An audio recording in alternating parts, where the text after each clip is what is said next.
दोस्तों, मेरे YouTube channel पर आपका बहुत बहुत स्वागत है। तो आइए जानते हैं आज पुत्रदा एकादशी की व्रत कथा। तो यह पुत्रदा एकादशी बहुत ही महत्वपूर्ण होती है। जिनको संतान नहीं है वह अवश्य सुने, और जिसको संतान है वह भी अवश्य सुने, ताकि अपनी पुत्रों की दीर्घ आयु हो, उनकी सब मनोकामना पूर्ण हो। और विष्णु भगवान के समीप एक घी का दिया अवश्य लगाए और रात्रि में जागरण करें, विष्णु सहस्त्र नाम का पठन करें, लक्ष्मी सहस्त्र नामावली पठन करें, श्री सूक्त का पाठ करें, संपूर्ण हरि पाठ करें। इससे हमें विष्णु लोक की, वैकुंठ लोक की, गोलोक की प्राप्ति होती है। तो आइए जानते हैं आज पुत्रदा एकादशी की व्रत कथा। युधिष्ठिर ने पूछा, मधुसूदन, श्रावण के शुक्ल पक्ष में किस नाम की एकादशी होती है? कृपया मेरे सामने उसका वर्णन कीजिए। भगवान श्री कृष्ण बोले, राजन, प्राचीन काल की बात है। द्वापार युग के प्रारंभ का समय था। महिष्मतिपुर में राजा महिजीत अपने राज्य का पालन करते थे, किंतु उन्हें कोई पुत्र नहीं था, इसलिए वह राज्य उन्हें सुखदायक नहीं प्रतीत होता था। अपनी अवस्था अधिक देख राजा को बड़ी चिंता हुई। उन्होंने प्रजावर्ग में बैठकर इस प्रकार कहा, प्रजाजनों हो, इस जन्म में मुझसे कोई पातक नहीं हुआ है। मैंने अपने खजाने में अन्याय से कमाया हुआ धन नहीं जमा किया है। ब्राह्मणों और देवता को भी धन में भी मैंने कभी नहीं लिया है। पुत्रवत प्रजा का पालन किया है।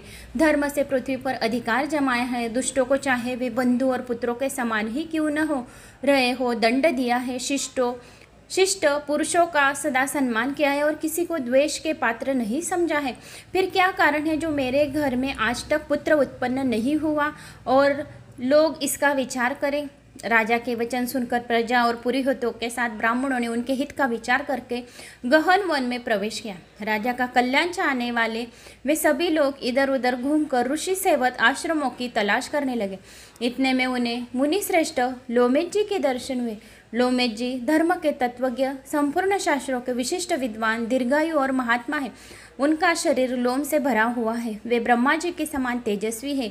एक एक कल्प बीतने पर उनके शरीर का एक एक लोम विशीर्ण होता है, टूट कर गिरता है, इसलिए उनका नाम लोमेश हुआ है। वे महामुनि तीनों कालों की बातें जानते हैं। उन्हें देखकर सब लोगों को बड़ा आश्चर्य हुआ। लोगों को अपने निकट आया देख लोमेश जी ने पूछा, तुम सब लोग किस लिए यहाँ आए हो? अपने आगमन का कारण बताओ। तुम लोगों के लिए जो हित कार्य होगा उसे मैं अवश्य करूँगा। प्रजाजन हो, कहा ब्राह्मण, इस समय महिजीत नाम वाले जो राजा है उन्हें कोई पुत्र नहीं है। हम लोग उन्हीं की प्रजा है जिनका उन्होंने पुत्र के भांति पालन किया है। उन्हें पुत्रहीन देख उनके दुख से दुखित हो हम सब तपस्या करने का दृढ़ निश्चय करके यहाँ आए हैं। हे द्विजोत्तम, राजा के भाग्य से इस समय हमें आपका दर्शन मिल गया है। महापुरुषों के दर्शन से मनुष्य की सब कार्य सिद्ध हो जाते हैं। मुने, अब हमें उस उपाय का उपदेश कीजिए जिससे राजा का पुत्र की प्राप्ति हो। उनकी बात सुनकर महर्षि लोमेश को घड़ी के लिए ध्यान मग्न हो गए। तत्पश्चात राजा के प्राचीन जन्म का वृत्तांत जानकर उन्होंने कहा, प्रजावृंद सुनो, राजा महिजीत पूर्व जन्म में मनुष्य को चूसने वाला धनहीन वैश्य था। वह वैश्य गांव गांव घूमकर व्यापार किया करता था।